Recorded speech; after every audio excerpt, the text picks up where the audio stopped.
We have implemented that. And right now what happened is we can track and trace most of this mail to and from Gambia as well. We not only that, but also on the security matters. When this workshop started, it also helped to enhance, even though we had it before, enhance the security so we have CCTV camera in each and every working station within Gampos. It was never there before. That helped us to secure customers' packages and letters. Quality service forms part of the Universal Postal Union's mission and is one of the key objectives of the strategies adopted at the Union's Doha Congress, which ranked quality of service as a top priority. Discussions at this seminar will therefore center on the milestone identified at the beginning of the new approach in the Gambia in May 2010, their implementation since then, and particularly the current postal quality service situation in the Gambia. I would like to believe that during this 1 year, you have been able to sustain all the milestones you achieved before and even improved on them. As you know, quality of service is not constant. It has to be continually improved and managed for it to make a lasting impact. At this juncture, I'd like to draw your attention to the Doha Postal Strategy, the Global Roadmap for Postal Services, which was recently adopted by the UPU member countries at the 25th UPU Congress in Qatar. I am convinced that the Universal Postal Union, in collaboration with the Pan-African Postal Union, which is PAPO, have a lot in store for our postal services, not only in the sub-region, but in Africa as a whole. I would like to take this opportunity to thank these two organizations for the laudable initiatives they've been undertaking and are still undertaking and will continue to undertake for the development agenda of this vital social service. The initial seminar on this new global and regional roadmap for postal services in English-speaking West African countries has already put the Gampos and other postal corporations within the region in a new pedestal. This follow-up seminar is expected to further harness the goal of the roadmap, ensuring efficiency and effective operation of the international postal network in the physical, electronic, and financial spheres. Louis Mendy, GRTS. Time now to take our first break. We'll be right back with more stories.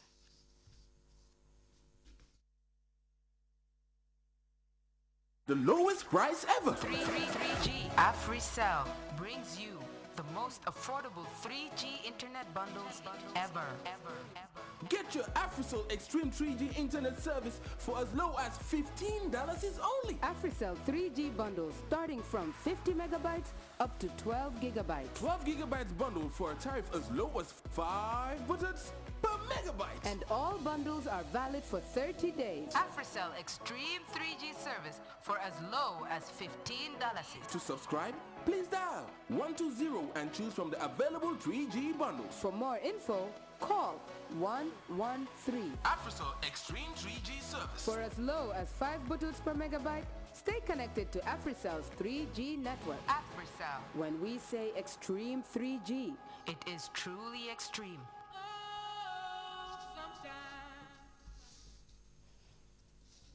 Welcome back to GRTS News. The Rwandan Defense Force says it has repelled a massive attack by FDLR rebels who are waging a war against the government of President Paul Kagame.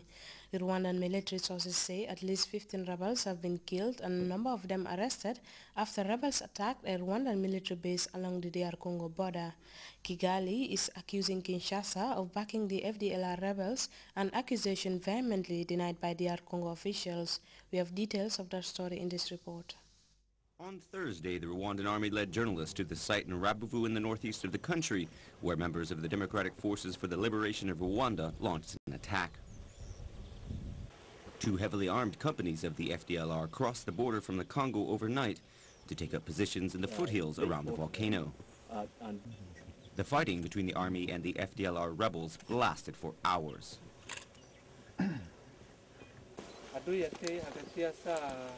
The attack began in the morning, around 4 a.m.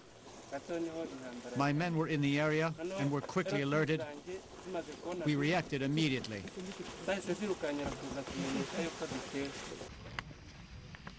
Bodies of the rebels were still lying on the ground where the fighting took place. The Rwandan army spokesman said the rebels had suffered many casualties.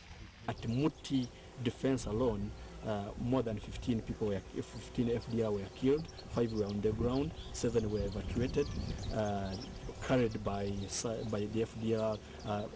Those were the civilians. The Rwandan army also took 2 rebels prisoner. But the military did not say if any of its soldiers were killed or wounded. The attack by Hutu rebels based in the Congo has been confirmed by the representative of the Joint Verification Mechanism of the Rwandan and Congolese border. He went to the site of the fighting at the invitation of the Rwandan government. What we can confirm from yesterday and today is that the FDLR did attack Rwandan army positions. Kigali accuses the Congolese government of supplying the FDLR rebels with arms. But the Congolese authorities say that this is a lie to cover up the fact that Rwanda is backing the M23 rebels. And Rwanda, in turn, denies the allegations. Syrian rebels appear to have dealt a major blow to Bashar al-Assad's regime. Since Tuesday night, they claim to have shot down 1 military plane and government helicopters, and that could bolster their battle against the regime, which has carried out relentless bombing. The claim of success followed the capture of a key Syrian Air Force installation last week, and rebel fighters reported finding more than 300 Soviet-era anti-aircraft missiles, heavy machine gun, rockets, and even tanks. Anti-aircraft weapons in the hands of rebels is no doubt a frightening prospect for regime pilots. Despite the increasing danger, many have no choice but to follow orders. CNN's Nick Petton-Walls explains. Weak regime air bases and military outposts have fallen daily. Rebels now focusing on besieging the bases from where the regime projects its brutal force. That's put Bashar al-Assad's vital air power under the most pressure yet. They've killed many civilians, yet are these rebel advances affecting them? We asked pilot Mohammed Faris, known to Syrians as their first man in space. A teacher to many Syrian pilots at a key academy he defected in August. In Istanbul, he told us pilots would only bomb civilian areas indiscriminately if ordered to. It is destruction for the sake of destruction. For example, they are asked to target a neighborhood, not a particular place. However, there is no accuracy. Random destruction that makes capture the worst fate for a helicopter's crew, this one caught by extremists. It's unclear what happened to them. But life on some air bases, we're told, is also terrifying. The fear of defection means pilots' families are held as a sort of hostage while they fly. The problem isn't how many planes work, it's how many pilots are left that are trusted to fly. They are held captive on their bases, some even with their families, so they are not able to defect. There is a large number who the regime does not trust to fly in case they escape with the plane to neighboring countries. Rebels say gains bring new weapons, like these surface-to-air missiles, probably seized from the regime. Here, near Aleppo on Tuesday, they appear to be launched to devastating effect, though it's hard to prove. But damaging too are the constant bombing runs these aircrafts have made. They need spare parts and, as winter sets in, will be increasingly disabled by something as simple as bad weather.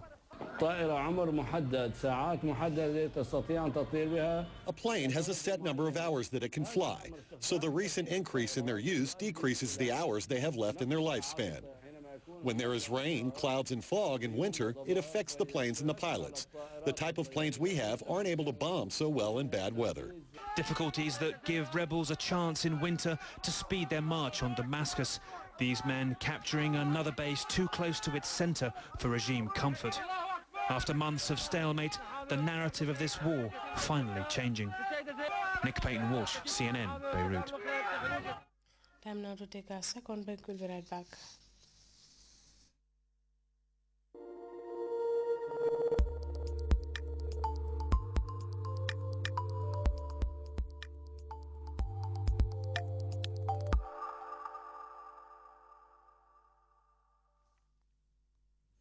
Before we end this edition of the news, a reminder of our headlines.